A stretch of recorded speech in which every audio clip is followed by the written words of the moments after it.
Hello and welcome to New Everyday. My name is Jen and this is Jane.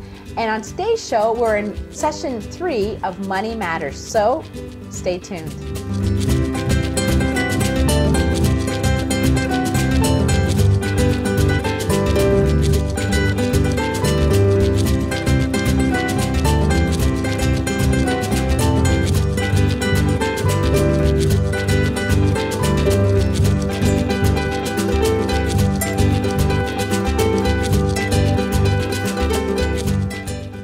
Hi, and welcome back to New Everyday.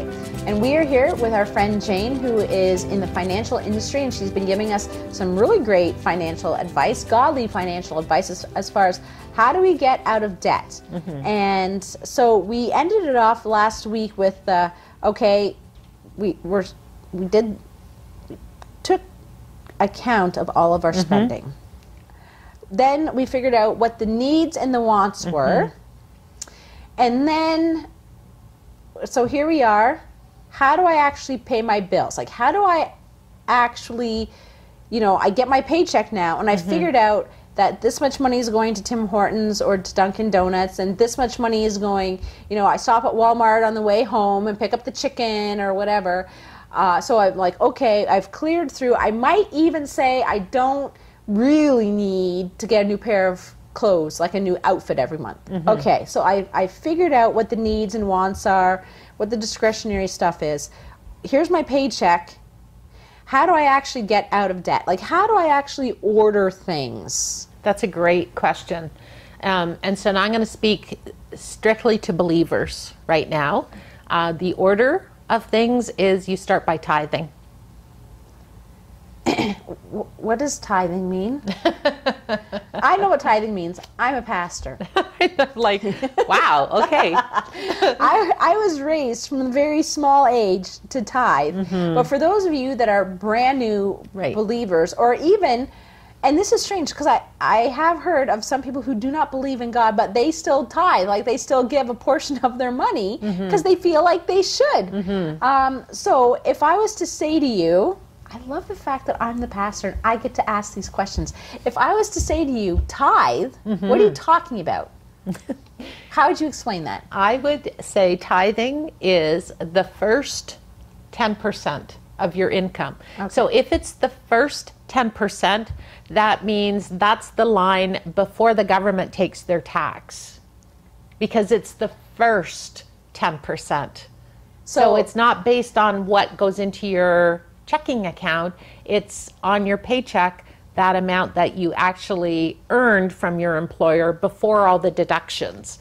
That is where you start, and that is your 10%. I totally agree with her, but I'm going to play devil's advocate for a minute. Just so you get both sides of the story. You don't think that we're leading you down like a strange path. So you're saying you tithe on the gross amount, not on the net amount. Correct. Now, why would you make that choice? Because when I get my income tax statement back, can I just tithe on whatever it says? No. Your income... No, you can't. This is going to be good. I'm like, okay. So, let's go way back in Genesis. Okay. Chapter 18? No, way before that. Cain and Abel? Yes. Chapter 4. Cain and Abel. So, Abel, chapter 4, verse 4. Abel brought fat portions from the firstborn of his flock, and the Lord looked with favor on Abel and his offering. Cain, in the course of time, brought his offering to God, which suggests in biblical language that when he got around to it, that's what he brought to God. So it was actually, I believe that is where the precedent is already set.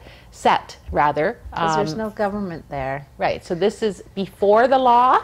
So when people say that tithing is, under the law and we are the new covenant Christians, I would argue actually Cain and Abel were before the law, and the precedent was already set then. Then it is further solidified in the story of Abraham. Yes. Where Abraham tithed. So, yeah, there's lots of different examples that we can use. But tithing is also one of the things that God in Malachi yes. encourages us to test him in tithing. Test me in this, he says. Well, let me just read it. This is from Malachi 4. I'm reading from NIV. It says, I, the Lord, do not change. So starting to read it at verse 6. So you, O descendants of Jacob, are not destroyed. Ever since the time of your forefathers, you have turned away from my decrees and have not kept them. Return to me, and I will return to you, says the Lord Almighty. But you ask, how are we to return? Will a man rob God? Yet you rob me. But you ask, how do we rob you? In tithes and offerings. You are under a curse, the whole nation of you, because you are robbing me. Bring the whole tithe into the storehouse, that there may be food in my house. Test me in this, says the Lord Almighty, and see if I will not throw open the floodgates of heaven and pour out so much blessing that you will not have room enough for it. I will prevent pests from devouring your crops, and vines in your fields will not cast their fruit. And the vines in your fields will not cast their fruit, says the Lord Almighty. Then all the nations will call you blessed, for yours will be a delightful land, says the Lord Almighty. Wow. You're right. It does say, test me in this. So... Right. So if we want to get out of debt, we start with tithing. Fair enough. I grew up with tithing, like right from the very beginning. So it's always been part of my mindset, right? Like, just don't worry about it. Like, I remember getting my first paycheck, babysitting, like $10, and Mom said, well, are you going to tithe on that tomorrow? And I was like, it's only $10 I have to tithe on this? And she was like, yes, you do. And so right from the very beginning, it was instilled into me, and my parents, like, I can still remember the tithing envelope every week, just Mom, she would see how much she knew how much they made overall, and so she divided it out every week, so that is just what went. And then when there was a special call, and that's the difference, right, between tithes and offerings. And a love offering. Right? So the offering is above the 10%. Correct. So when so-and-so gets up at the front of the church and says, I'm going on a missions trip, that is not like... That's not from your tithe. No, that is an offering. That's Correct. The extra. Okay. Yes. So, because he's saying, Malachi's saying, the tithe goes to the storehouse, which is wherever you are going to church. Right. And actually God said that the people were robbing him in tithes and offerings. And there are several different places in the Bible that God distinguishes between love offerings and the normal offering or tithe that the Israelites were to give. So God actually makes that distinction. And so as believers, we need to understand that as well, that there actually is a distinction between a tithe and an offering. There is a distinction. So we're going to pause right there. I want you to think about that, because you might not have ever thought about that. What is tithing? What is the difference between a tithe and an offering? Or what do you mean I should be giving my tithe to the place that I go to church? What if I don't even like those people? Well, that's a totally different story. So we're going to break right there, and we'll come back right after this. So stay tuned. Jeff Weston. Yeah, man. You're building a brand new, beautiful website. What? Aren't you? No. Am I? Oh, you're a terrible actor. What? This is where acting comes into play. Oh, I didn't know we were acting. You're supposed to act. Okay, fair enough. All right. Yeah, I'm building a really cool website. Are you building a really cool website? You need hosting. One of the things about a hosting account is you don't want to have limitations put on your website. It's true. How much hard drive space do you have? How many email accounts? How many domains can point to it? Well, we've got an amazing deal for you. For a very limited time, cat5.tv/dreamhost, for just $5 and a bit of change per month, you are going to get unlimited website hosting, unlimited email accounts on that hosting service. You are also going to receive a free domain name. Ooh. So your own .com, Nice. to put that amazing website that you've been working on It's on true. there. If you want to build a WordPress site, fine. Sign up, cat5.tv/dreamhost. Just don't put Panama Papers on it. Just don't do it. But hey, it's a great deal, folks. Best deal you're going to find. $5 and change per month. Go to cat5.tv/dreamhost. Hi, and welcome back to New Every Day. We are so glad that you are sticking with us through this Money Matters series that we have going. And if you would like to support us financially out of the offerings portion of your paycheck, then we encourage you to go to neweveryday.tv and click on our sponsors tab. And there's lots of places there that you can support them, and they in turn will support us. Or if you want to make a donation, there should be a tab there as well that you can click on, and we would be so grateful for that. So before we went to commercial break, I made a little bit of a dig. Because as a pastor, people will often say, well, the treasurer will sometimes say, keep your eye on your finances, because even though the people number doesn't go down, if there's something wrong in your church, the finances start to go. And in my mind, I'm thinking, but why? Because that doesn't make sense, because you don't give because you're happy with what the church is doing. You give because of what God is calling you to give. And so it really talks about, and this goes right back to our session number 1 about surrendering our finances to the Lord so that He can do what He wants in this world that He has placed us in. And so if you're feeling challenged right now, that you have chosen not to give to your place of worship because of whatever is going on there, or it could even be the flip side. Oh, they have lots of money. They don't need my money. Well, the thing is, they might need your money. Well, they probably do, in the sense that because maybe God has given them a dream, and they are actually saving up those finances to do whatever the dream is, but you are impeding them. So this is where it really comes back to surrendering all things to the Lord with regards to finances, so that you can do what God is calling you to do. So, jumping back in, very first thing, you get your paycheck, you tithe. Right. And then what? So that's 90% left. That's right. And so I get my groceries first. Because I have to eat. You do have to eat. You have to eat, and you have to have some kind of a roof over your head, and you have to have some means of getting from home to work if you have a job. Right. You have to have those things. What that looks like, that's the part that I think we have kind of twisted and made it a need when it's really a want. Okay. So I've done my... Right. 10% to the Lord. Right. How do I go about spending that next 90% in order to get out of debt? Right. Because really, this is where the whole story started a few weeks ago. Is I want to get out of debt, Right. whether it's a comma or a period. How do I? Okay, 90% now. So for many of us, we are visual learners, and money has become very intangible here in North America. Most of us use a debit card exclusively. We don't even carry cash, or we use a credit card. So money has become, we don't actually even pay attention to how much we're spending, because literally people will say, well, I just spend until it's gone, until it says no to me, and then I stop spending. So if, in order to get out of debt, we've already established where our money is going, and now we have to figure out how much do I need. So we have to have a budget. So how much do I need for groceries? How much do I need for gas? How much do I need to pay my rent or my mortgage? How much do, so you set that has to be in each little compartment. X number of dollars has to go in each one. So whether for you that would be an envelope system where on payday you take your money out and put so much in each envelope and you name those envelopes.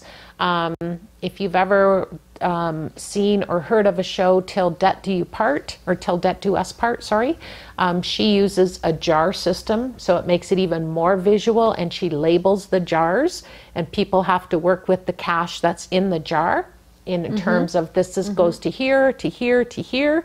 And if you spent all your gas money and you still have money in your grocery jar, then you have to make some choices in terms of what you're not going to buy if you still have to put gas in your car, for example. So separating your money and making little pockets can be very, very helpful. For me, I have several different bank accounts, and I allocate on payday a certain sum of money to go in each one of those. And each one of those accounts is for a specific purpose, and that just helps me to stay on track and to make sure when I need those things that the funds are available for that purpose. Right, and I would do something very similar too. So my paycheck comes in, the tithe comes off first, and there have been times where I've sat in the gas station and went, okay, I need to get gas, payday, okay,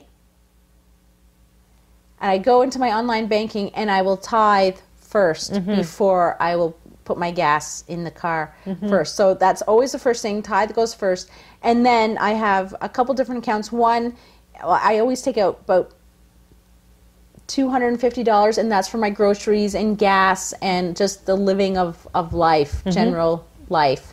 And then some money goes towards, I want to say, the car account.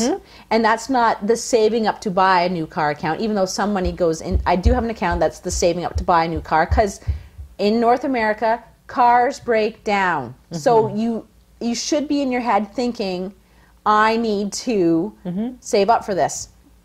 So I have a general, oh, the car has to run, and that's not gas, that's the brakes might go, or oil changes, like all that sorts of things. Or it could very well be, in Canada, we have changing of seasons. And so we do need to rotate our clothes. So it could very well be like getting a new snowsuit for that winter, because the last one is worn out. Well, that would come out of that special account, or haircuts would come out of that special account. And then I have like a play account or a vacation account, because it is good to get away. But it's good to get away not on debt. Right. So that's a totally separate account. So there's this mindset of, I want to be, and this is what we talked about, being prepared. Yes. So don't just like let that money come in there and go, oh, look at all this money I have. It's like, no, you need to actually, when it comes in, sort it out into all these different places. And it was interesting because as I said, you know, we need to eat, we need to drive, we need to live in somewhere. What's interesting is the mortgage payment is fixed. Mortgage payment is very fixed. It does not change. Things that change, though, are gas and groceries. And I did a little bit of an experiment once when I was on a very fixed income. And I thought, well, let's try driving the speed limit. I saved like a tank of gas a month. By driving a tank of gas a month by driving the speed limit. When you think, you know, a tank of gas could be anywhere between, depending on your size of car and depending on how much it is, like $30 to $50 to $60 to $70. Like, okay, that gives me $30+ or $60 to go and put somewhere else. And like groceries, because you might think, I just got paid, let's go get groceries. So you splurge, right? Rather than, oh no, I do have a mortgage payment and a car payment, let's say. And so it's like, well, actually, maybe I won't buy the T-bone steak. I'm going to get tuna. Right. And I'm going to fix tuna in so many different ways. I'm going to love tuna.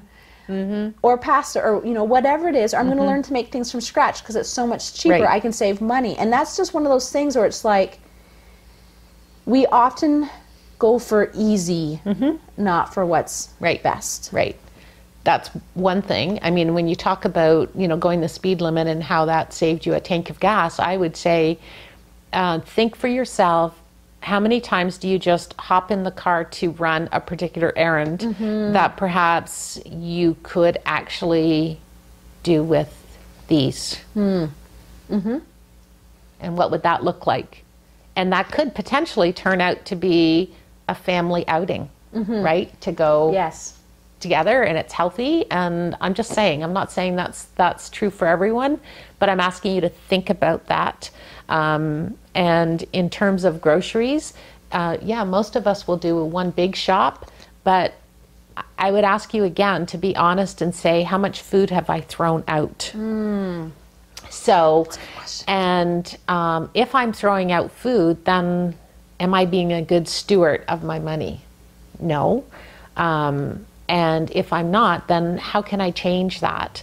Maybe it looks like instead of doing a big shop that you're doing much smaller ones and actually finding some interesting ways of using up what you have in your fridge before you go out and buy something else. I don't know. I'm not saying that that's true for you, but I'm saying we can all make changes to what it is that we're doing if we are willing, and if we actually want to change, we can make changes. Yes. And I know my cousins, they have 6 kids, and so their grocery bill can be quite large. And the mom, my cousin, stays home. And you're thinking, how could you possibly stay home with 6 kids? And yet this is what, but they've chosen to do this. And how do they do this? They planted a garden.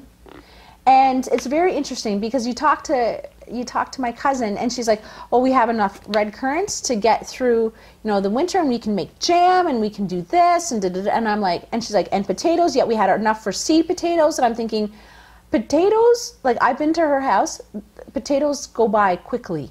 But there, when you think of corn, potatoes, carrots, like all of these things that cost money, and yet she's choosing to grow them herself. Like they have some trees for sap, and so they're like harvesting their own maple syrup. And you're thinking, but I don't have time for this. And it's like, but we choose what we spend our time on. And so when that paycheck comes in and you give your tithe to the Lord, and then it's at that point, then it's like you start thinking, okay, what are the things that don't change? Like maybe it's your mortgage payment or your credit card payment. Like those things don't change. There's no wiggle room, and there could be wiggle room. I don't know. Right. But I think I just want to take a step backwards, because we had actually ended last week's show by saying that we need to surrender our finances to the Lord. So when we choose to give our tithe to the Lord, that is the first step towards surrendering our finances to the Lord. Yes. And then asking Him to show us what are some of those other things that we should make changes on, and how freeing, can that be for us as a family to actually be able to do the things that God has called us to. And part of that is training our children in the way that they should go, and showing them that there is a different way of doing finances, not as the world sees it, but as God sees it. Okay.